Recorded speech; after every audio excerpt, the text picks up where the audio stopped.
Bonjour à toutes et à tous.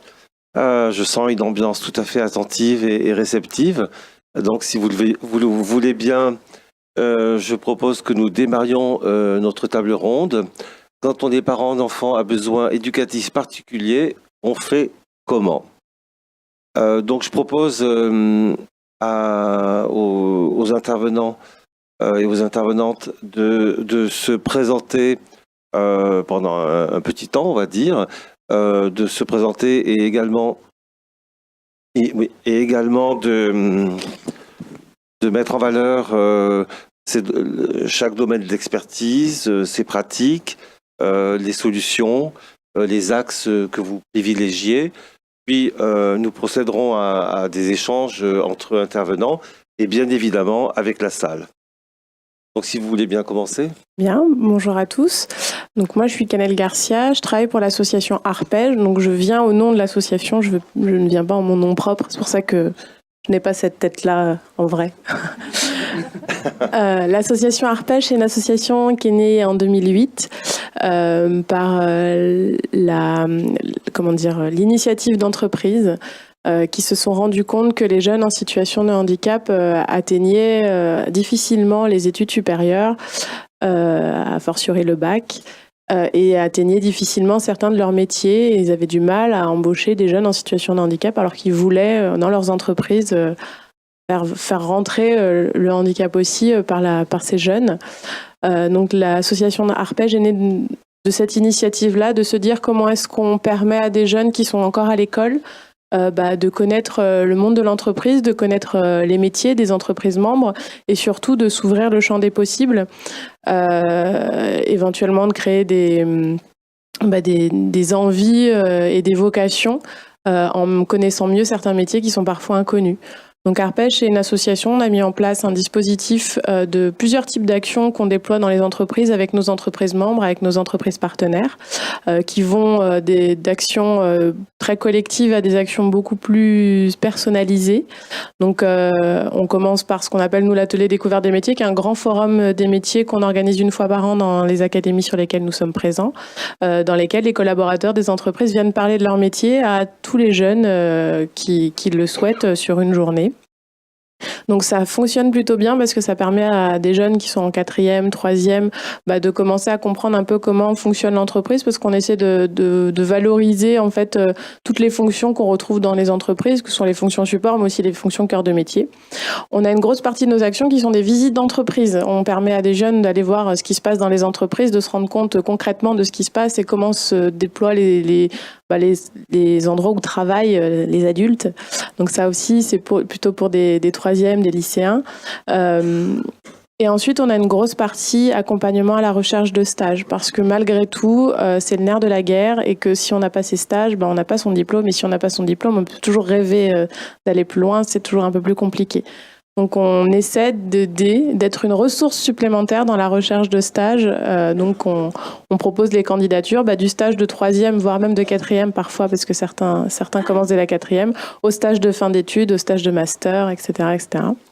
On a des actions qui sont plus personnalisées, qu'on appelle des ateliers de préparation professionnelle, qui sont des accompagnements à l'entraînement, à l'entretien. Donc parce que passer un entretien d'embauche pour un emploi, mais aussi pour un stage, c'est pas évident. Et surtout, il y a toute la dimension, comment est-ce que je vais parler de ma situation de handicap? Est-ce que j'en parle? Est-ce que j'en parle pas? Alors, chez Arpège, mais nulle part, j'ai l'impression, et je pense qu'il n'y a pas de réponse, il n'y a pas de bonne réponse à cette question, mais il y a plein de bonnes réponses. Donc l'idée, c'est vraiment de les balayer le plus possible. Ça permet aux jeunes d'apprendre à se présenter, à se vendre, entre guillemets, même si c'est un mot atroce, mais à parler d'eux, à parler de leurs expériences, de leurs compétences, parce que c'est ça qu'on veut mettre en avant, les compétences. Et oui, à évoquer la situation de handicap, les aménagements, surtout, avant de parler de maladies, de syndromes, ce qui ne par la personne en vrai. Ça permet aussi aux recruteurs qui sont dans les entreprises de savoir comment est-ce qu'on va recevoir un candidat en situation de handicap et d'être peut-être dans un endroit un peu moins tabou que dans l'entretien réel. Et la dernière action qu'on fait chez Arpège pour les jeunes, c'est du parrainage. Donc on met en place un parrainage avec un collaborateur d'une de nos entreprises membres pendant 1 an dans la construction d'un projet professionnel. L'exemple qui me vient en tête, là, c'est qu'on a un jeune qui est en terminale et qui veut absolument présenter le concours de Sciences Po à la rentrée prochaine. Donc, il nous a sollicité il y a quelques mois déjà pour trouver un parrain ou une marraine qui pourront l'aider dans cette optique-là. Donc, il est une marraine, il est accompagné depuis quelques mois déjà pour arriver à passer son concours de Sciences Po parce que c'est son rêve. Alors, il se sent gêné parce qu'il a des soucis d'élocution, donc on lui a dit que ça pouvait ne pas l'empêcher si c'était travaillé en amont. Donc voilà, c'est pour vous donner un exemple concret de ce qu'on fait. Donc, vous parliez de domaine d'expertise. Alors, nous, on est surtout là pour essayer de faire un lien avec le monde de l'entreprise. Alors, on n'est pas les seuls, Talent Égal aussi fait ça, et c'est une bonne chose parce que c'est important quand on est en situation de handicap, mais quand on est jeune avant tout, c'est important de savoir où on va, où est-ce qu'on met les pieds, d'essayer de comprendre un peu quel type de métier on va pouvoir, vers lesquels on va pouvoir aller, sur lesquels on va pouvoir prétendre, et de se donner de l'ambition. Voilà, Arpège essaie de donner de l'ambition aux jeunes. Après, on a aussi l'effet inverse qui est vrai, c'est que quand on va visiter une entreprise, qu'on a par exemple un trouble autistique et qu'on se rend compte que le métier qu'on veut faire se fait plus souvent en open space, ou qu'aujourd'hui dans les entreprises ça se fait plus souvent en open space, et qu'on se rend compte que non, l'open space c'est pas pour moi, c'est bien de le savoir avant de se retrouver dans une situation où on est en open space et on se rend compte que c'est pas pour soi. Voilà, c'est ce genre d'expérience. On peut parfois aider un jeune à valider son projet professionnel ou à l'invalider et à chercher autre chose, à aller vers d'autres horizons. Et voilà, on essaie vraiment d'être dans cette partie d'accompagnement des jeunes. Voilà, je vais essayer de pas trop. Merci beaucoup. Bonjour, je suis Nelly Dussos, directrice de l'école Georges Gusdorf, qui est une école spécialisée dans l'accueil des élèves dits à haut potentiel. Alors on a parlé à une époque de précocité, maintenant le ministère vient d'officialiser le fait qu'on parlait de haut potentiel. Ça ne change pas grand-chose à la réalité de nos élèves. Alors nous, notre démarche n'a pas été tellement inclusive, puisque l'idée a été justement de sortir ces élèves une fois qu'ils étaient identifiés justement pour leurs besoins spécifiques du système, ce qui ne nous empêche pas de faire de l'inclusif à l'intérieur de l'école, puisqu'on accueille tout un tas de profils d'élèves différents. On peut être à haut potentiel, bien sûr, et 10, à haut potentiel et avec un déficit d'attention, à haut potentiel et effectivement présenter un syndrome d'Asperger. Donc ça fait une vraie diversité d'élèves. L'idée au départ était de proposer un cadre plus favorable aux apprentissages à ce type d'élèves. Il y a beaucoup de clichés qui sont véhiculés sur les élèves à haut potentiel, les petits surdoués à lunettes qui jouent tout le temps aux échecs, ou alors au contraire les cas sociaux. Donc la réalité est évidemment bien loin de tout ça. Ce sont surtout des enfants et des adolescents comme les autres, qui présentent en revanche une spécificité cognitive dans leur apprentissage et également une spécificité émotionnelle. Donc nous, on avait à cœur de prendre les deux en charge et de leur permettre de s'épanouir. L'idée clé étant la reconnaissance, puisque bien souvent dans l'éducation nationale, lorsqu'ils ont des bonnes notes, ils ne sont pas reconnus. Ce sont des élèves qui ont des besoins spécifiques à la fois sur le plan de la curiosité, sur le plan de la stimulation, sur le plan de la compréhension de certaines notions, sur le plan aussi, bien sûr, des apprentissages, puisque quand on comprend tout très vite, c'est compliqué de se donner le mal d'apprendre. Donc toutes ces dimensions-là sont assez peu reconnues, puisque quand il n'y a pas de problème, il y a déjà tellement à faire avec les élèves qui peuvent avoir de réelles difficultés qu'on ne prend souvent pas le temps et l'énergie de s'en préoccuper. Alors les choses changent un petit peu quand même dans l'éducation nationale, puisqu'il y a eu, il y a peu de temps, un séminaire à la Sorbonne qui rendait compte des résultats d'un groupe de travail qui, pendant 1 an, avait réfléchi justement sur les spécificités d'accompagnement de ce type d'élèves au sein de l'éducation nationale. Alors, il y a eu beaucoup de choses intéressantes qui ont été dites. Déjà, ce qui est intéressant, c'est que l'éducation nationale a sollicité un établissement hors contrat pour participer à la réflexion, ce qui était un petit peu différent. Beaucoup de spécialistes psychologues, des chefs d'établissement également, d'établissements qui ont des dispositifs spécifiques. Et l'idée était de mettre tout le monde d'accord. Déjà sur la définition de ce que c'était qu'un élève à haut potentiel, et ça a déjà pris une bonne journée, donc c'est vous dire la difficulté de l'identification. Après la définition, il y a eu effectivement la question de l'identification, et enfin on a pu travailler sur la réalisation d'un vadémécum, donc un document officiel avec toute une grille qui a été pensée justement de façon développementale de la maternelle jusqu'au lycée pour réussir à identifier ce type d'élèves ou en tout cas à aider les enseignants à les repérer, puisqu'aujourd'hui la difficulté principale c'est que les enseignants ne sont pas du tout formés ou très peu ou sur la base du volontariat et que notre école a déjà 10 ans et on voit encore aujourd'hui à quel point c'est compliqué et pour les parents et pour les enseignants d'identifier au travers de la diversité des profils que nous accueillons les réels besoins. Alors on imagine que dans une classe où il peut y avoir 35 élèves, classe dans laquelle parfois il y a des élèves qui ne parlent pas français, il y a des élèves qui ont des troubles du comportement, il y a des élèves qui ont des troubles des apprentissages, il est évident que l'élève discret qui a priori ne présente pas de difficultés ne sera pas une priorité et tout le monde peut le comprendre. Donc après ce vadémécum, l'idée est de pouvoir former justement les enseignants déjà à la reconnaissance de ce type d'élèves et après les aider à mettre en place des pédagogies différenciées. Et là encore, c'est loin d'être facile dans des classes à 35 ou 40, de façon à ce que ces élèves, qu'ils présentent des difficultés d'apprentissage ou pas, puissent être pris en charge au sein d'une classe du collège ou de lycée de quartier ou bien sûr d'école primaire de quartier. Voilà, donc nous, notre démarche au départ n'était pas du tout celle-ci.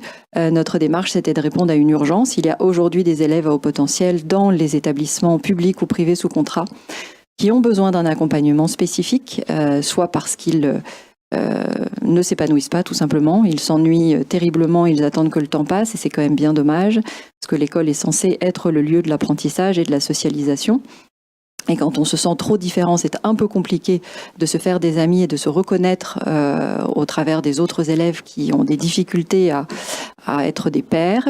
Et puis, nous accueillons également des élèves qui sont donc non pas en réussite scolaire, mais en difficulté d'apprentissage. Alors, en difficulté parfois scolaire, voire même en échec scolaire. Et ces élèves-là, nous essayons de mettre en place des dispositifs encore plus spécifiques que ce que l'école propose pour les accompagner, justement, s'ils présentent entre autres des troubles 10. Alors nous ne sommes absolument pas spécialisés et nous ne connaissons pas la dyslexie, la dyspraxie, la dysorthographie, etc. spécifiquement.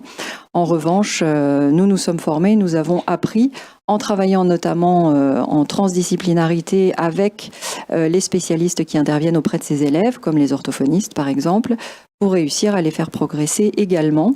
Ce sont des profils qui sont dits complexes, c'est-à-dire qu'ils ont la dimension de haut potentiel qui doit être accompagnée, prise en charge pour maintenir la stimulation. Et de l'autre côté, ils ont cette autre dimension, quelle qu'elle soit, qui parfois peut présenter un décalage important avec leur capacité à s'exprimer à l'oral et leur très bonne compréhension de beaucoup de phénomènes complexes et leur capacité à être en réussite scolaire, puisque la scolarité est fondée essentiellement sur l'évaluation de compétences et que ces compétences, notamment écrites, sont parfois bien difficiles à évaluer quand on est dyslexique. Voilà. Donc ce sont des enfants qui sont particulièrement en souffrance dans le système scolaire traditionnel parce que brillants à l'oral et peu productifs à l'écrit. On pense donc qu'ils sont soit flemmards, soit qu'ils se moquent du monde. Et c'est un peu difficile pour eux d'expliquer qu'en fait, ils font d'énormes efforts et que personne ne les reconnaît. Voilà. Donc, la démarche de l'école Georges Gusdorf est celle-ci. À titre tout à fait personnel, si cette école a été fondée, c'est parce que j'avais moi-même un fils précoce qui, après avoir passé un primaire un peu chaotique, avec de bonnes années et de moins bonnes années, et avoir sauté 2 classes pour essayer de répondre à ses besoins de stimulation, devait trouver un collège. Et en tant que parents, mon mari et moi n'avons pas trouvé de collège, donc on s'est dit que ce serait peut-être bien de le fonder, et pendant qu'on y était, d'ouvrir primaire et plus tard lycée pour accueillir d'autres élèves qui pouvaient se trouver dans une situation semblable. Voilà. Merci beaucoup, Loïc. Bien. Vous m'entendez? Ouais, c'est bon, il marche. Alors, je m'appelle Loïc Le Grouillec, donc je viens là avec 3 casquettes en fait.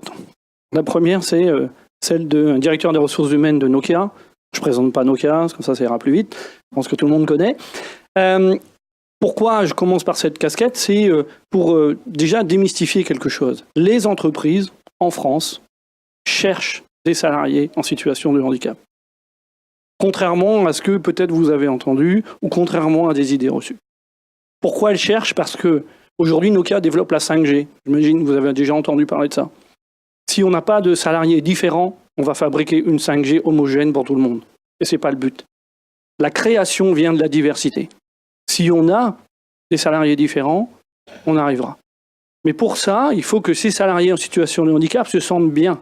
Vous avez entendu dans les entreprises, et j'imagine que vous, parents, vous travaillez dans les entreprises, on vous parle de performance. On ne vous parle pas forcément de « on va s'occuper de toi ». La performance, si on veut, nous, dirigeants d'entreprise, qu'elle soit bonne, il faut que les salariés soient dans de bonnes conditions pour travailler. Et c'est là qu'on va avoir le système de déclaration. Oui, on incite les salariés à dire qu'ils ont besoin de quelque chose pour adapter, parce qu'on souhaite qu'ils donnent le meilleur d'eux-mêmes. Il faut une table différente, il faut un endroit avec moins de bruit, il faut une adaptation spécifique, pas de problème. Et les entreprises feront tout ce qu'il faut pour que les salariés donnent le meilleur d'eux-mêmes. Donc gardez ça en tête sur les entreprises. Oui, les entreprises cherchent aujourd'hui. Je vous dire, j'ai embauché 700 jeunes cette année, essentiellement en recherche et développement. Et on va y venir à ma deuxième casquette, casquette d'à talent égal. Évidemment, dans des grandes entreprises comme les nôtres, technologie, beaucoup d'ingénieurs. Et c'est là qu'on arrive à talent égal. Alors pourquoi à talent égal? Donc à talent égal est une association qui a été créée en 2010 par à l'époque Alcatel-Lucent, qui est maintenant devenue Nokia, avec un certain nombre d'entreprises comme Safran, et on a aujourd'hui Dassault Systèmes, GE Healthcare, S2I qui nous ont rejoints. Quelle était l'idée? Comme je vous ai dit, les entreprises ne trouvent pas sur le marché de jeunes, ou de moins jeunes d'ailleurs, de personnes en situation de handicap. Donc l'idée, on avait deux solutions. Soit on dit, on paye la taxe, vous savez qu'on a une taxe si on n'atteint pas 6% à la GFIP ou à l'État, soit on se prend en main et on fait quelque chose. Aujourd'hui, 6%, et c'est encore ça s'est amélioré ces dernières années, seulement 6% des jeunes en situation de handicap font des études supérieures. Très très peu, pas assez. Donc on s'est dit, on va aller les tirer. Et on a commencé à se mettre en partenariat avec 6 écoles, maintenant 7. Donc ça va de l'IUT, par exemple de l'IUT de Vélizy, jusqu'à des écoles d'ingénieurs ou des business schools dans différents endroits en France, pour justement que ces enfants post-bac puissent aller dans ces écoles. Et on va les accompagner. On va commencer par aller voir les parents. Vous habitez à Lille, votre enfant il veut faire l'ISEP à Paris. Ah oui, mais il ne peut pas, c'est trop loin. Ok, qu'est-ce qui lui manque? Mais comment il va faire le trajet tous les jours? On s'en occupe. Comment il va trouver un appartement à Paris? On va l'aider. Comment il va trouver après, dans son cursus, s'il a un apprentissage à faire, 2 jours à l'école, 3 jours en entreprise. Il y a 6 entreprises partenaires, on va vous trouver un apprentissage, et on va même l'aider en mettant un tuteur, et on va même mettre des formations complémentaires, par exemple l'anglais à l'oral avec des salariés américains de Nokia qui vont parler avec eux. Ne criez pas ça trop fort, parce que mes salariés, ils crient parce qu'ils n'ont pas le droit à ça, eux. Donc ça, c'est le truc qui est moyen. Donc ça, c'est à talent égal. Ça veut dire quoi? Ça veut dire qu'il faut que les jeunes se disent « je peux faire ». Et surtout les parents « je peux faire ». Il me manque un bras, j'ai la tête bien faite. Et même si je suis en Asperger, que j'ai des soucis de communication, etc., pas de problème. Nous avons des salariés aujourd'hui et des étudiants en Asperger. Donc je profite pour dire juste rapidement, à Talent Égal, on va présenter un tout petit film tout à l'heure qui vous expliquera le domaine, c'est pour ça que je ne vais pas expliquer trop longtemps. Dans la salle, il y a 16, elle est où 16 voilà, 16 qui travaille à Talent Égal. Et Agnès aussi également à Talent Égal. Donc si vous voulez des renseignements sur quelle école, comment je ferai après le bac, avant le bac, et comment on s'inscrit avec à Talent Égal, n'hésitez pas à aller voir juste après ou moi-même sur le sujet. Troisième, qui est en lien avec ce qu'il y a écrit sur la table ronde, je suis moi-même père, heureux papa d'un enfant différent. Ok. Différent dans quel sens? Alors techniquement, il est dyspraxique. Donc techniquement, il n'écrit pas. Techniquement, dès qu'il fait quelque chose, il est fatigué. Et aujourd'hui, il a 16 ans, il est en terminale L, et il a passé le concours de Sciences Po la semaine dernière. Bon, maintenant, ils sont 10 000 au départ, 650 à l'arrivée, donc faut être très très bon, on va voir. Mais, alors, les mots-clés, et c'est peut-être ce qui va lancer le débat aussi. Qu'est-ce que je voudrais que vous reteniez et qu'on échange ensemble sur qu'est-ce qu'il faut faire quand on a un enfant différent? La première chose, c'est la détection. Le mien, il était grand... prématuré. Donc on nous a dit, vous savez, il pourrait être différent. Et en fait, jusqu'à l'âge de 6 ans, on vous dit, peut-être qu'il est un petit peu en retard, mais et vers l'âge de 4-5 ans, ils nous ont dit, il est différent. Il ne tient pas sur un pied, il ne saute pas, il ne court pas, il est bizarre. Et là, en fait, la deuxième chose extrêmement importante, c'est l'acceptation. Je peux vous dire que quand on vous dit médicalement, votre enfant, on ne vous dit pas il est différent, on vous dit il est handicapé. Après, il faut aller le dire aux grands-parents, ils disent c'est pas vrai, j'ai tout à fait bien, alors surtout que, bon, dans certaines générations, le handicap, c'est visible. Donc les handicaps non visibles, déjà, ça ne marche pas. Hein. Je pense qu'un certain nombre d'entre vous êtes confrontés à ça. Donc c'est accepter. Ensuite, c'est, voilà, en un mot, mais je vais détailler un petit peu, c'est se battre. C'est faire quoi? C'est stimuler. Alors pour les 10, c'est beaucoup la stimulation. Psychomotricien, ergothérapeute, mais aussi accompagner. À 8 ans, je me rappelle, notre fils, il nous a dit « Mon corps refuse de faire des choses que ma tête lui demande de faire. » Oups, à 8 ans. Et là, vous vous dites « Qu'est-ce que je peux faire ?» Alors, on va voir l'école et on dit « Ben voilà, il est différent, il n'arrive pas à écrire. » Mais si, il faut l'entraîner. Et puis vous avez les grands-parents le week-end qui lui font faire des pages d'écriture, et plus il en fait, plus ça s'écroule. Vous avez vécu ça? Ok. Et à un moment donné, on dit non, on va arrêter ça, on lui fait on fait des copies des autres enfants, etc. Et puis un jour, nous en CM1, la maîtresse vient nous dire bah, écoutez, moi, faire les photocopies, tout ça, c'est pas facile pour moi, il va falloir trouver notre méthode. Donc il lui faudrait une aide de vie scolaire. Et là, j'ai dit, il a 8 ans, déjà, il lui faut quelqu'un pour l'aider tout le temps. Et en fait, ça a été un malheur pour un bien, comme on dit, ou un mal pour un bien. On a discuté avec lui et on lui a dit est-ce que tu apprendrais l'ordinateur? Est-ce que tu veux essayer d'apprendre l'ordinateur? Il y a 8 ans, il a attaqué l'ordinateur avec un ergothérapeute. Parce que ça, c'est le mot-clé aussi que je voulais que vous reteniez, et je pense sur lequel on sera tous d'accord, c'est l'autonomie, le plus possible, l'autonomie. Plus vite il va avec une AVS, moins il va être autonome. Donc tant qu'on peut pousser ça. Il démarre avec l'ordinateur. Aujourd'hui, il suivrait cette conversation en frappant. Il suit une conversation directe en frappant aujourd'hui. Donc comme quoi, quelque chose où on nous avait dit on arrête, finalement ça a démarré. Et je pense que ça a été dit à d'autres endroits. Le numérique, évidemment, l'a aidé fortement, parce qu'aujourd'hui, sans ordinateur, il ne ferait pas grand-chose. Et l'ergothérapeute lui a donné toute une boîte à outils. Ça, c'est intéressant. Je vous incite aussi pour les 10 à l'ergo, parce qu'elle va lui donner une boîte à outils. Un concept que j'avais du mal à comprendre aujourd'hui. J'ai dit à 13 ans, il ne fait pas ses lacets. La boîte à outils, ça marche comment? Il m'a dit, vous verrez. Et effectivement, en grandissant, à force d'avoir des lacets élastiques ou des scratchs, il s'est mis la honte, là, il s'est dit, je vais apprendre. Il a appris tout seul dans son coin. Et un jour, il est venu nous voir, il a dit, j'ai fait. Et là, j'ai repensé la boîte à outils de l'ergo. J'ai dit, ouais, elle avait donné les outils qu'il fallait bien. C'était juste un problème de maturité pour lui de rentrer dans le système. Et aujourd'hui, ça lui sert encore. Et on découvre des choses, des choses comme ça, au fur et à mesure donc de l'apprentissage.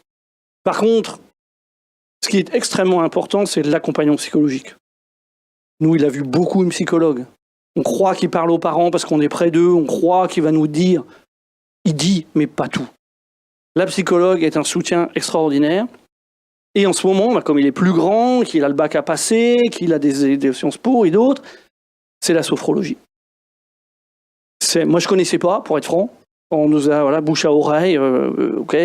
Et la sophrologie, ça aide parce que ça déstresse l'enfant beaucoup par rapport à des situations de stress qu'il pourrait avoir. Donc cet accompagnement psychologique est à mon avis important pour que lui aussi puisse accepter son état de différence et transformer, et je vais finir là-dessus sinon je vais prendre toute la parole, transformer sa différence en une force qu'il peut mettre en œuvre tous les jours. Voilà. Mais j'imagine qu'on va avoir pas mal de questions sur les PAP, les PPS, les PAI et tout. On va revenir là-dessus. Voilà. Oui, nous avons beaucoup parlé dans les tables rondes précédentes, justement, de la libération qu'a constitué les usages du numérique en termes, justement, d'accessibilité, de compensation et même de contournement, hein, quand certaines fonctions ne sont pas, quand certains gestes, on va dire, ne sont pas fonctionnels, tels que l'écriture. Effectivement, il faut passer tout à fait à l'ordinateur sans attendre, parce que si on attend, l'écart s'accroît entre les enfants qui ont des troubles dyspraxiques notamment et les enfants neurotypiques. Et on assiste aussi à une perte d'estime de soi, à un cercle vicieux, voilà, merci, un cercle vicieux. Et effectivement, il faut réagir très très vite pour que l'enfant ne s'épuise pas dans des tâches cognitives inutiles et non productives. Je voulais vous demander, est-ce que Arpège également intervient auprès des managers et de la montée en compétences fines, on va dire, des managers au sein des entreprises? Alors, pas directement, mais quand on a une nouvelle entreprise qui adhère à l'association Arpège, on va leur faire une présentation et souvent les chargés de mission handicap nous demandent de venir parler aux collaborateurs. Et donc, on leur fait l'article sur nos actions, on leur explique nos actions. Et en fait, ce qu'on leur explique surtout, c'est que ce qu'ils vont vivre avec Arpège, c'est une expérience un peu inédite, peut-être pour eux, s'ils n'ont pas encore accueilli de personnes en situation de handicap dans leur service, ou même juste venir, par exemple, à notre atelier découverte des métiers. Ce qu'on leur explique, c'est qu'ils vont avoir face à eux un truc dingue, c'est un groupe de jeunes. Si on visite une entreprise avec des adolescents qui viennent de l'association Arpège, on leur explique que ce qu'ils vont voir d'abord, ce sont des adolescents. Que ce groupe étrange qu'est l'adolescent, qui se déplace en bande, qui est tout le temps sur son téléphone et qui parle à peine, et que la situation de handicap, au final, elle est là, mais comme on le dit, le handicap visible, c'est 80% des handicaps sont invisibles. Donc, ce qu'ils vont réaliser avant tout, c'est qu'ils vont avoir face à eux des jeunes, des adolescents, qui ont besoin de trouver une orientation professionnelle. On n'efface pas la situation de handicap, mais ce qu'on veut mettre en avant, nous, c'est qu'on a face à ces managers des adolescents, des jeunes, et qu'avant tout, ce qui compte, c'est que ce sont des adolescents. Et c'est ça qu'on leur vend. Non, on leur vend pas, mais qu'on leur explique, c'est que ils vont être sensibilisés à ce qu'est la situation de handicap, parce que pour le coup, nous, on accompagne tout type aussi, on accompagne tout type de handicap, donc il peut autant y avoir des jeunes 10 que des jeunes avec des troubles autistiques ou autre type de handicap. Mais et on va tous les emmener à la même visite, voilà, et quel que soit leur handicap. Et donc l'idée, c'est vraiment que ces managers-là vont comprendre que ok, donc en fait, ce qui compte, c'est pas son handicap à ce jeune, c'est qui il est. Ce qui va m'apporter, ce dont on va discuter. Donc ça, c'est une étape. Une première étape, c'est rencontrer des jeunes et se dire, et combien nous ont dit, mais ils n'étaient pas en situation de handicap, les jeunes qui sont venus me parler. Ah bah si, monsieur, si, tous. Monsieur, madame, tous. Ils étaient tous en situation de handicap. Et chacun avait une situation de handicap différente. C'est autant de jeunes, autant de situations de handicap, autant de vies, autant d'expériences différentes. Et c'est ça en ça qu'Arpège est aussi sensibilisateur auprès des managers, mais auprès des collaborateurs de nos entreprises membres. C'est que on va leur montrer que avant d'être une situation de handicap, ils ont face à eux un adolescent qui va être comme n'importe quel adolescent. C'est-à-dire parfois hyper intéressé et parfois excusez-moi du terme, ça va le saouler d'être là et il va le montrer. Mais comme tous les adolescents, comme moi quand j'étais adolescente, comme vous quand vous étiez adolescent, au final, la situation de handicap en effet rajoute une vie qui est peut-être différente et qui est peut-être jonchée de combats et peut-être qui sont importants surtout pour les parents, mais l'adolescent reste un adolescent. Et ça, c'est important de l'instiller assez rapidement chez les professionnels qui vont se rendre compte que alors oui, c'est différent parce qu'il faut réfléchir à l'aménagement quand on va prendre un stagiaire, mais après tout, c'est un adolescent comme les autres. Ça reste un adolescent, qui a des rêves d'adolescent, qui s'intéresse aux youtubeurs, qui est sur son téléphone et quand il n'a plus de data, c'est un drame. Voilà. Ouais. Je ne sais pas si je réponds à votre question. Complètement. Si, Nelly Dussault, je souhaiterais un éclairage de votre part, si vous permettez. On dit souvent que les enfants 10 et à haut potentiel, quand ils sont à haut potentiel, le haut potentiel masque les troubles 10. Autrement dit, ils auraient des ressources attentionnelles telles qu'ils seraient en capacité de compenser d'une manière telle que finalement le trouble serait minoré. Évidemment, on sait que c'est beaucoup plus compliqué que ça. Pourriez-vous... Alors oui, c'est vrai que c'est toute la complexité de ce genre de profil justement. C'est qu'on découvre chez de grands adolescents de 16 ans une dyslexie qui en fait a toujours été présente et qui n'a pas été prise en charge. Et en fait, on se rend compte au fil des années, par exemple dans notre école, qu'on voit apparaître de plus en plus d'ordinateurs, par exemple, justement pour l'aide à la prise de notes, d'enfants qui peuvent être dyspraxiques ou dyslexiques, pour lesquels le primaire a été une formalité, avec des résultats très brillants, d'ailleurs parfois même un saut de classe. Et les élèves qui souffrent de TDAH, par exemple, sont très demandeurs de saut de classe, parce qu'ils ont un besoin de stimulation encore plus important que les élèves précoces, justement pour maintenir leur attention. Alors, il y a effectivement avec ce terme de déficit d'attention une petite ambiguïté, parce qu'on parle de déficit d'attention et souvent les parents disent « mais mon enfant est parfaitement capable de se concentrer quand il est dans sa pyramide de Lego ou quand il est sur des cas plats ou quand il est dans un livre. En fait, le monde n'existe plus pour lui. » En fait, c'est justement l'un des symptômes du TDAH, c'est quand le monde n'existe plus autour, tellement l'enfant est concentré dans un domaine. Donc, c'est particulièrement difficile dans le cas des élèves à haut potentiel d'identifier alors ce qu'on va appeler un trouble associé. D'ailleurs, on dit beaucoup que les troubles associés sont plus nombreux chez les élèves dits à haut potentiel que chez les autres. On n'a en fait aucune étude épidémiologique qui permette d'affirmer ce genre de choses, mais la réalité, c'est que quand on est à haut potentiel et avec un trouble des apprentissages, forcément, on consulte plus souvent. Donc, c'est un biais qui ne permet pas d'avoir une information fiable. Cela dit, ces profils complexes, effectivement, enfin pour les parents de ces profils complexes, souvent c'est le parcours du combattant, d'un spécialiste vers un autre, puisqu'on a d'abord une identification du haut potentiel qui amène à dire que toutes les difficultés de l'enfant ou de l'adolescent sont rattachées à ce haut potentiel. Or, quand on est à haut potentiel, en fait, il n'y a pas de difficulté. Donc, s'il y a une difficulté, c'est qu'il y a bien autre chose. Il peut y avoir un malaise, il peut y avoir une souffrance, il peut y avoir de l'ennui, mais une réelle difficulté d'apprentissage, il y a souvent une autre explication. C'est la spécificité de tous ces profils dits hétérogènes qui ont donc des disparités dans les résultats du test de QI.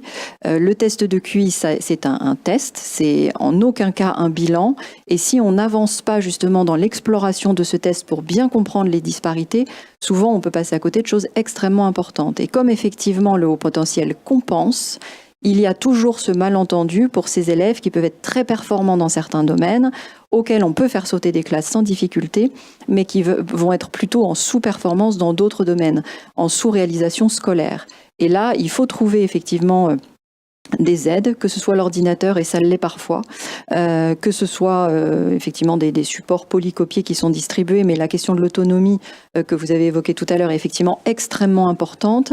Même chez nous, alors qu'on a des classes à petits effectifs d'une vingtaine d'élèves, on a besoin que l'élève acquiert cette autonomie, déjà parce qu'on a des classes hétérogènes et on tient à cette hétérogénéité, donc justement il faut qu'il y ait une sorte d'égalité de tous ces élèves pour contribuer au travail coopératif qu'on leur propose.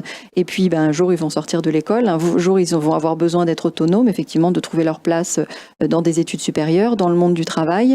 Et ils doivent pouvoir accéder, réaliser leurs rêves, parce qu'ils doivent pouvoir se réaliser. Enfin, c'est le droit de tout enfant à la réalisation en tant qu'adulte. Donc, il faut qu'ils acquièrent cette autonomie. Et tant que le malentendu entre la question du haut potentiel et la question d'un éventuel trouble associé n'est pas levé, il y a une énorme souffrance de ces élèves, même parfois au sein de la famille, parce que les parents voient bien aussi le décalage entre cet enfant tellement brillant qui s'intéresse à des conversations d'adultes, qui est capable d'avoir des connaissances extrêmement fines dans certains domaines et qui va mettre 3 heures à venir à table, qui va pas être capable effectivement de s'habiller tout seul, qui va rechigner à faire ses devoirs, qui va pas réussir à se concentrer au début, mais une fois qu'il est bien gentil, qu'il a décidé de s'y mettre, en 10 minutes, tout est terminé. Donc ça, effectivement, ça agace autant les parents que les professionnels à l'école. Et tant qu'on n'a pas identifié la source du problème, effectivement, le malentendu peut perdurer. Donc c'est particulièrement important pour tout enfant, bien entendu, d'identifier cette particularité, mais c'est particulièrement difficile à identifier, effectivement, chez ce type d'élèves. Loïc, c'est peut-être le moment de passer la vidéo et de nous... Oui, juste avant, je voulais rebondir là-dessus, parce que et vous, parents, vous avez peut-être déjà été confrontés à ça, surtout pour les 10, ce problème justement de l'enfant réussit bien à l'école, donc il est où le problème? Et en fait, quand vous demandez des adaptations de type tiers-temps ou de type accompagnement, je prends un exemple, mon gamin il a passé le TOEIC par exemple. TOEIC, c'est un truc où il faut cocher des cases. Vous ne pouvez pas le faire avec l'ordinateur. On n'a pas pu, il a fallu un script pour qu'on puisse cocher les cases. Mais au début, le lycée n'a pas compris, quoi. Il a très bonne moyenne en anglais, il peut passer le TOEIC. Le problème n'est pas là. Voir cette fatigabilité qu'il peut y avoir derrière, etc., le trouble, même quand vous adressez à la MDPH, ils vous disent il va très très bien, donc il a de très bons résultats. Exactement. Voilà. Et ça, c'est très compliqué parce que cette notion de fatigabilité ou de il est obligé de mettre la barre là, il revient rincé à la maison, c'est très peu pris en compte. C'est pour ça qu'il faut effectivement ces batteries de tests qui sont les QI et les détections ergo, pour justement arriver à montrer aux professionnels qui sont en face, qui vous disent non, tout va bien, qu'il y a derrière, malgré les résultats scolaires magnifiques, ouais, il y a quand même une souffrance à laquelle il faut répondre. Exactement. Et les outils existent complètement. Ok. Merci beaucoup. Einstein.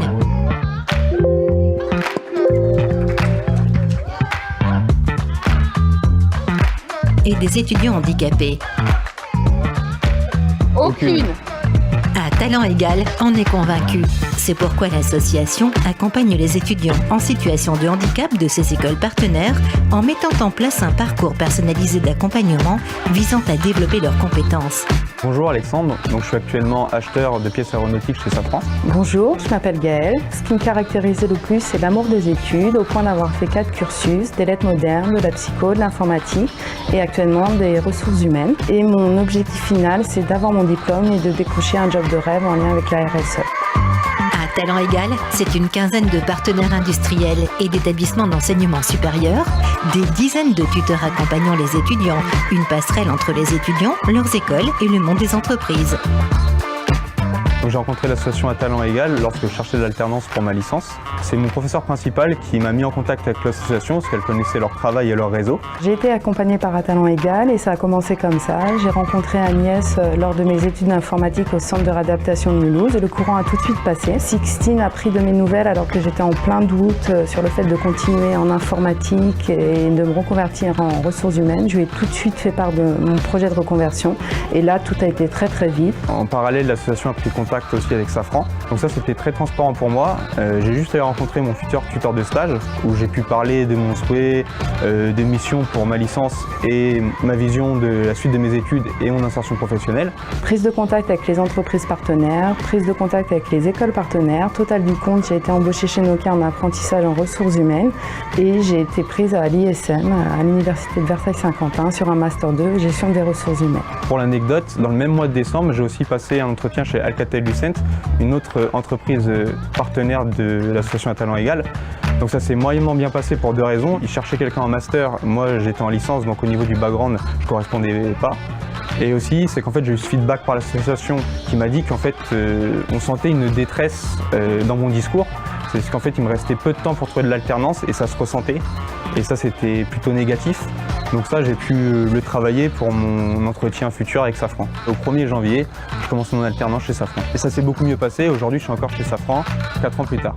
J'ai un moment sympa à vous faire partager. Je rencontrais des difficultés pour mon mémoire, pour écrire mon mémoire et en même temps faire mon travail universitaire en contrôle continu. Sixtine s'est naturellement proposé pour que je passe à la SOS pour me coacher, pour établir un planning. L'accompagnement d'un talent égal est très personnalisé. Parce qu'en France, une personne sur 6 est en situation de handicap. 80% des personnes en situation de handicap ont un niveau inférieur au bac. Près de 75% des étudiants en situation de handicap s'arrêtent au niveau licence. Et grâce à Talent Égal, 70% des étudiants suivis ont décidé d'aller plus loin dans les études que ce qu'ils avaient imaginé au départ. Le nombre d'étudiants a été multiplié par 10 en moins de 10 ans. 100% des étudiants d'A Talent Égal sont suivis jusqu'à l'obtention d'un CDI.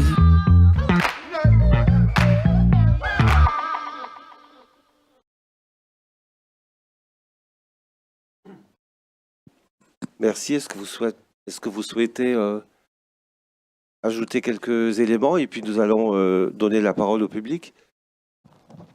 Je me permets de prendre tout de suite le microphone. Oui, parce que en fait, j'ai des réactions très larges à vous donner. Enfin, je suis Fred Cheng, je suis président fondateur de l'association TDAH Partout Pareil. Je m'approche un petit peu plus, vous entendez mieux. Ce que je remarque, en fait, bon, c'est le travail que vous faites, en fait, tous les trois, c'est énormissime, c'est très joli et nécessaire. Mais je pense justement qu'aussi il y a un énorme problème en amont. Parce que, bon, Monsieur Grouillet, comme vous citez, effectivement, les entreprises, en fait, il manque justement d'offres de personnes en situation de handicap. Je pense que le problème commence déjà bien avant, même si ARPEJ aide aussi justement ces étudiants à aller vers ces entreprises-là. C'est qu'on est tout en haut de pyramide. Parce que sur le groupe Facebook, par exemple, de notre groupe Facebook avec 10 000 par an qu'on côtoie quotidiennement, à la tombée du diagnostic, comme vous avez cité aussi, c'est déjà le grand choc. Oh là là, mon enfant a un TDAH ou en plus avec des troubles associés. Mais avant tout ça, avant que ça vienne vers vous, en fait, il y a un problème que est-ce que mon enfant va pouvoir finir sa scolarité? Déjà une. Est-ce qu'il va pouvoir apprendre un métier? De deux. Et après seulement, effectivement, cette question, est-ce qu'il va pouvoir trouver un travail? Donc, effectivement, à votre côté, bon, pas pour madame, mais que vous avez du mal à trouver en fait les candidats qu'il vous faut dans les entreprises et non des candidats avec donc un handicap ou une situation de handicap. Je pense que tous ensemble, nous en tant qu'association de parents, l'éducation, mais les entreprises, les associations qui font le lien entre donc les étudiants et les entreprises, il y a aussi donc ensemble à travailler, je pense, justement en amont pour que ces élèves deviennent effectivement des collégiens, des lycéens, des étudiants, pour arriver effectivement au bac et post-bac. Parce que si on ne les aide pas au début, on peut attendre ce qu'on veut, que je m'imaginais dans la tête, en fait, on attend tous à la fin du grand bassin. Au début, les enfants se jettent dans l'eau pour nager, mais derrière, on peut attendre ceux effectivement, qui finissent effectivement, les 50 mètres. Mais il y en a plein qui abandonnent avant parce qu'ils ne sont pas aidés, etc. Ils coulent, voilà. Je pense que c'est énorme ce que vous faites. Merci pour tout ça. Moi, je pense qu'ensemble, on devrait effectivement encore aller plus appuyer en amont pour que l'éducation, effectivement, fournissent le nombre nécessaire de candidats pour les entreprises. Voilà, merci. Alors, sur la partie purement éducation nationale, ma foi, je n'aurai pas de réponse à vous donner et je ne parlerai pas au nom de l'éducation nationale, évidemment. Alors ça, qu'Arpège, nous, on est conventionné avec les académies, donc les 3 académies d'Île-de-France, mais aussi de Lille, Amiens, Orléans-Tours et Lyon. Nos interlocuteurs principaux, nous, chargés de mission, ce sont les professeurs. Ce sont les professeurs plus spécifiquement dans les ULIS, que ce soit les ULIS collèges, les ULIS lycées. Ce sont les professeurs qui sont dans des passerelles vers l'emploi, enfin vers l'orientation des DAPP, comme on appelle ça. Bon, tous les acronymes, c'est insupportable, mais donc je ne vais pas tous les déployer, ça n'a pas de sens. Donc c'est vrai que nous, on est en lien avec ces professeurs et on voit la difficulté qu'ils ont parfois à réfléchir avec les élèves à l'orientation professionnelle. Des élèves qui restent parfois longtemps dans des dispositifs qui leur permettent de faire beaucoup de stages et de réfléchir à leur projet professionnel. Nous, c'est vrai qu'Arpège, on intervient dès la 4e, 3e. Avant, les jeunes sont un petit peu jeunes et on n'a pas forcément de réponse à apporter aux parents qui sont un peu dans le désarroi sur comment est-ce que j'accompagne mon enfant. Alors, c'est vrai que nous, on redirige beaucoup vers le CIDJ, vers les CIO, vers le RHO pour Paris, qui est le réseau handicap orientation, pour aider sur les questions d'orientation pure auxquelles nous, on ne peut pas répondre. Nous, on est plutôt là en appui sur j'ai un projet d'orientation, je réfléchis à un métier, comment est-ce que concrètement ça se passe dans une entreprise? Si nous avons ce métier-là dans nos entreprises membres, nous mettrons en lien les élèves pour essayer de trouver des stages ou en tout cas au moins faire une visite d'entreprise ou en tout cas faire venir ce professionnel-là à notre atelier découverte des métiers pour que le jeune puisse le rencontrer. On essaie de créer des ponts et des rencontres. C'est vrai qu'on n'est pas la solution à l'orientation, on n'est pas du tout la solution à comment est-ce qu'on obtient une AVS, etc. C'est frustrant aussi, mais on essaie d'être là sur la période charnière de, bah oui, il faut à un moment qu'on travaille. Enfin, je veux dire, ce sont vos enfants, ce sont des futurs salariés, et ce ne seront pas toujours des futurs salariés dans des grandes entreprises, mais peut-être dans des plus petites, peut-être dans de l'artisanat, voilà. C'est vrai que nous, on intervient assez tôt, on a beaucoup d'entreprises membres qui sont des grosses entreprises du CAC 40, évidemment, mais on essaie aussi de faire en sorte que les métiers avec des qualifications moins hautes soient représentés et que les élèves puissent voir tout type de métier. Mais j'entends le désarroi que ça peut être, mais on essaie d'apporter notre petite pierre à l'édifice, mais comme à talent égal. Je dirais que effectivement, on a parlé beaucoup d'insertion professionnelle, de connaissance de l'entreprise, d'accompagnement vers l'entreprise. Je dirais que là, dans cette table ronde, jusqu'à présent, on a l'impression qu'il y a un chaînon manquant qui est celui, je crois, que vous soulevez, à savoir la scolarisation en amont, bien en amont, déjà dès le primaire. Aller jusqu'au bout. Ouais. Voilà. Mais effectivement, on en a beaucoup parlé dans les tables rondes précédentes. Alors nous, on l'a en tête, c'est vrai. Mais effectivement, on n'en a pas parlé dans cette table ronde. Je crois pouvoir dire que Madame Cluzel, ce matin, a apporté un discours, on va dire, ambitieux sur l'école inclusive. Je parle sous le contrôle de Sharon. Mais dans la table ronde qui a suivi, eh bien, une réponse, on va dire, beaucoup plus nuancée a été apportée par les intervenants, c'est-à-dire, mais voilà, ce qui a été dit précédemment, c'est de l'utopie. La réalité est tout autre. Et effectivement, Monsieur Fondin, le conseiller éducation, formation et enseignement supérieur de Madame Cluzel, a bien été obligé de reconnaître que voilà, il y avait beaucoup de travail à faire. Voilà, qu'il fallait avoir une vision effectivement, j'allais reprendre utopiste, généreuse, volontaire, etc. Mais qu'on n'y était pas. Qu'il fallait effectivement. Mais moi, je si- voudrais rajouter quand même. Je suis d'accord et on voit qu'on a des trous dans la raquette. Alors, il y a plusieurs choses. D'abord, je pense qu'il faut des solutions différentes pour chacun. Or, on a tendance à vouloir mettre tout le monde dans le même moule. Il y a des enfants qui vont faire une scolarité normale et je pense que c'est extrêmement important que tant qu'on peut les inclure, et j'aime ce mot d'inclusion, Sciences Po, vous savez, par exemple, est à la pointe sur le sujet. Juste l'exemple de Sciences Po, c'est extraordinaire. Ils demandent à tous leurs profs de donner les polycopiés, les cours, etc. avant. Ils les modifient, la police, les couleurs, etc., pour que le cours soit pour tout le monde. J'imagine que certains, vous connaissez ce système.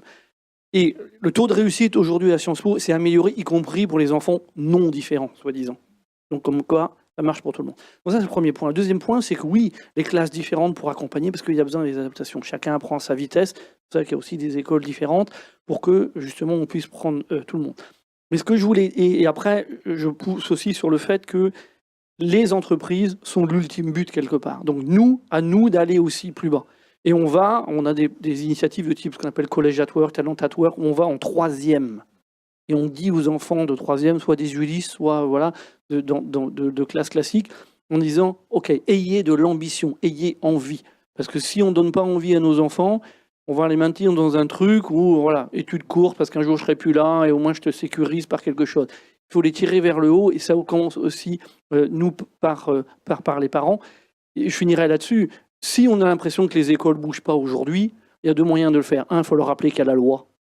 Et c'est comme ça, et si ça ne leur plaît pas, c'est pareil. Il y a un tiers-temps, ils ont le droit, et on a le droit d'aller jusqu'au défenseur des droits pour demander. Je suis désolé, mais on sait qu'il y a des écoles qui sont un peu hermétiques encore.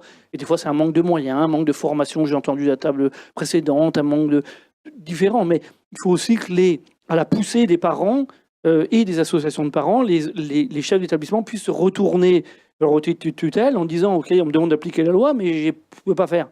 Et pourtant, les parents poussent. Donc je crois qu'il ne faut pas lâcher le morceau, il faut continuer à y aller, même si ce n'est pas évident, et parce que je suis persuadé, comme les entreprises, que les établissements primaires, secondaires, etc., jusqu'aux études supérieures, cherchent. Et d'ailleurs, on voit bien qu'il y a de plus en plus de jeunes qui arrivent au bac, donc ça veut bien dire que cette nouvelle génération qui arrive, on voit les universités. Aujourd'hui, vous faites toutes les universités, elles ont généralement des référents handicap maintenant. Et elles ne l'avaient pas il y a 5 ans encore, toutes. Donc maintenant, elles y sont. Parce qu'il y a ce flot qui arrive. Donc en poussant tous, on devrait pouvoir arriver à faire changer les choses. Mais c'est un changement de mentalité, c'est très clair.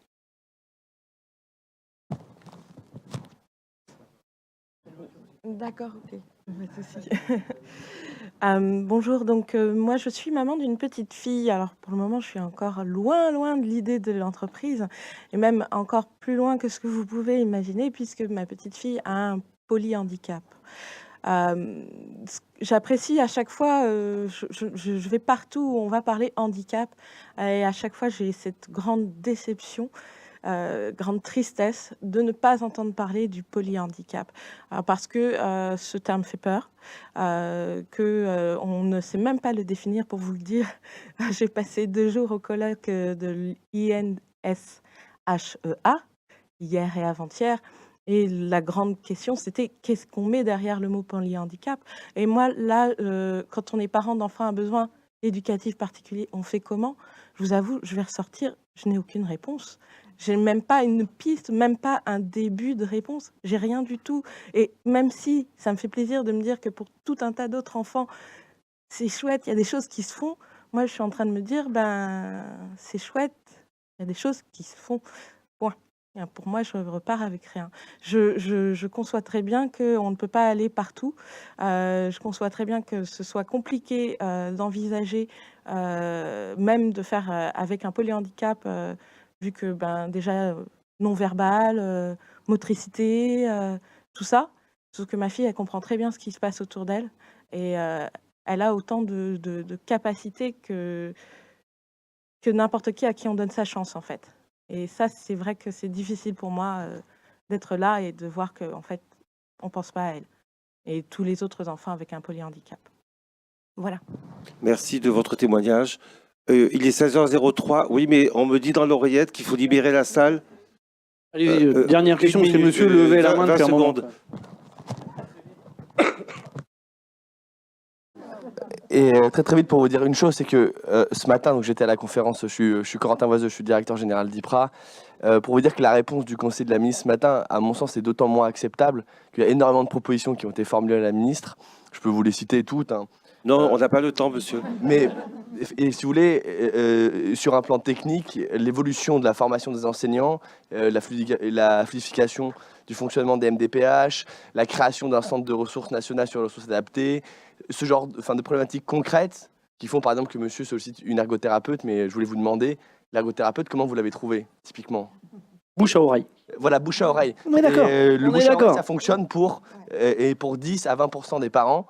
Les ergothérapeutes formés sur le numérique, ma foi, il faut aussi avoir la chance d'en trouver certaines, selon le type de handicap de l'enfant dont il est question. Donc il y a un sujet de réforme écosystémique du monde et dont on est en train de parler là. Et pour l'instant, ce n'est pas la direction qu'on prend, parce que, si vous voulez, faire du cas par cas avec les familles, comme le fait le cabinet de la ministre, ça ne permet absolument pas de traiter le fond des problématiques dont il est question ici.